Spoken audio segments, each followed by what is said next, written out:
Sino yun? Tito Soto. Ay, Tito Soto! Dapat lang!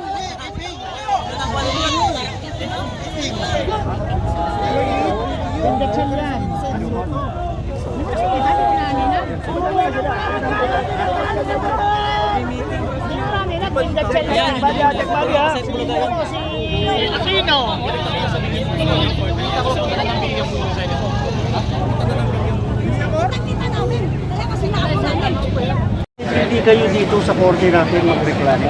Huwag niyong bastusin ang ating mga maestrado, ang ating mga huwes.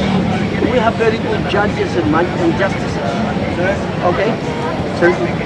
Hingi lang kami ng reaction dun sa lumabas na po yung authenticity ng ICC warrant na galing po sa ano pong Alam niyo, kahit na authentic pa yung ICC warrant, uulitin ko, I've said this many times before, sa papel, sa Pilipinas, papel lamang yung ICC warrant. It is nothing but a mere scrap of paper, pwedeng gamitin toilet paper. It does not prove anything. You know, the proper thing for them to do para mabigyan ng visa, yung ICC warrant na yan, dalhin nyo sa korte, sa regional trial court. Kasi yung regional trial court is the competent judicial authority na sinasabi sa Rome Statute. Dalhin nyo sa regional trial court. Doon kayo mag-apply na bigyang visa dito sa Pilipinas yung ICC warrant. Pagkatapos ng due process, pagkatapos ng hearing, then mag-i-issue ng warrant kung kailangan ang ating local courts at yung warrant ng ating korte ang ipapatupad. Hindi yung ICC warrant. The ICC warrant, I tell you, is nothing. Saka in addition sa binabanggit ni General mentioned about a resolution signed by 5 members of the Senate only. What if the majority of the senators, nasa majority ngayon, they created their own resolution signed by 13 members of the Senate? Ano ngayon ang mangyayari?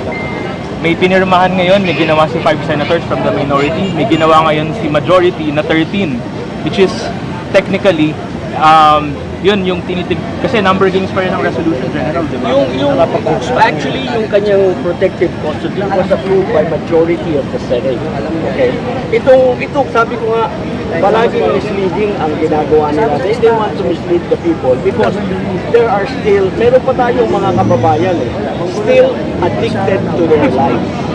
Still addicted to their misleading ways. Kasi, hindi totoo ito mga pinagsasabi nila sa kanilang proposed resolution. They are misleading, they are untrue. Hindi po yan. Saka may question tayo, di ba? May question na, bakit kaya hindi sinasampahan si Senator Bato sa local court? Bakit diretso sa ICC? Ano ba ang rule? Dahil pag sinampahan nila sa local court, kailangan, General, tama ba? I-resolve muna sa local court bago nyo dalhin sa ICC. Hindi, pagka kasi ganito, ito kasi kaso na ito, pag dinala mo sa local court, lalabas ang katotohanan. The truth will come out. You have fabricated witnesses. Yung mga fabricated evidence na hindi totoo. Okay? At saka, ang pinag-uusapan natin doon, crimes against humanity, mass murder yun. Ano pa naman ang krimi? Si Presidente Digong, may isang kaso, walang nagreklamo sa kanya dito sa local court. So, let's take them to court first. Our own court. Before you take them anywhere else. Sir, question lang. With all that is happening ngayon, and eto na nga, may resolution from the Senate, tapos may valid warrant from the ICC. Kayo po ba from the UPI, from the United People's Initiative, and yung mga retired generals are planning to exercise legal remedy rin about what is happening now? Sa UPI, only legal remedies ang aming iniisip. Pwede kaming sumusog doon sa pinail o ipapile pa lamang ni Attorney Torion na petition for the issuance of a writ of amparo. Yung mga puro legal, if we see it necessary, kung hindi properly represented, pwede kami makisali. Pero we see that he is properly and ably represented by Attorney Torion. Ako Tapos yung resolution na yun is a proposed resolution, yung binasa ko, just the same binasa ko para malaman ninyo na this resolution, this proposed resolution contains misleading statements, improperly cited constitutional provisions, at saka yung rason doon hindi po tama. Humihingi po, yun precisely ang gusto ni Senator Bato, give him the opportunity to go to court and doon natin pag-usapan itong issue na ito. Hindi po ganitong lulusubin ninyo yung Senado, hindi po tama. Ganito ang nangyayari.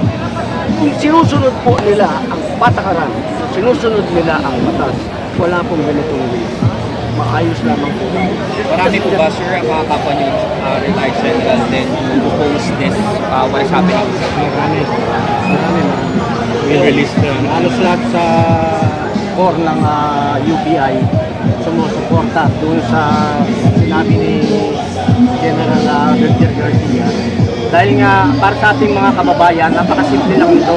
Gumagana pa yung korte natin eh. Pagka tinurnover mo kahit sinong Pilipino sa ibang bansa, ibig sabihin, inadmit natin na meron ng failure of justice sa bansa natin. Dito nakulong siya, nagkakaso si PGMA, nakulong siya. Joseph Estrada dito nakulong. Gumagana eh.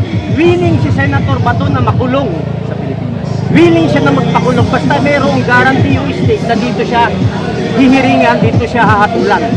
Willing siya, hindi siya umayaw. Mali kasi yung kapwa natin Pilipino, itong na-over natin sa ibang bansa, gumagana pa yung batas natin eh. Ganun lang kasimple yun, kahit sa korte.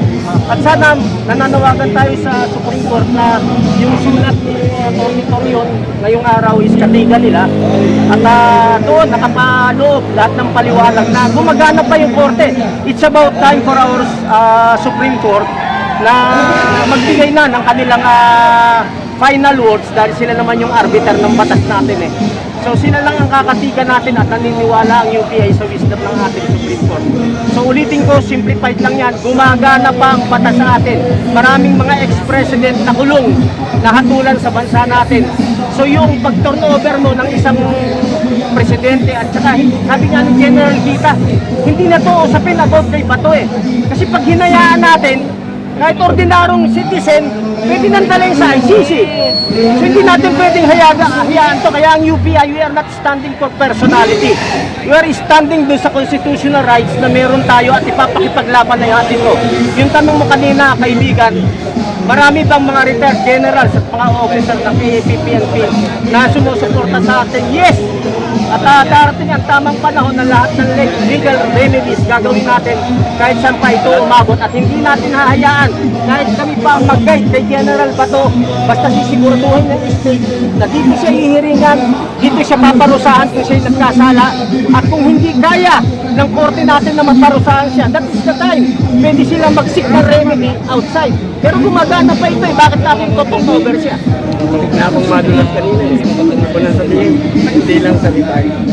Kaya hindi lang sa Paliwanag ko sa inyo, yung ICC, ginagawa nilang parang criminal court of first instance.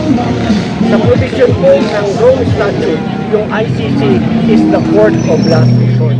Pagka po hindi gumagana ang ating judicial system, we can resort to the ICC. We can go to the ICC and ask for help. Gumagana po.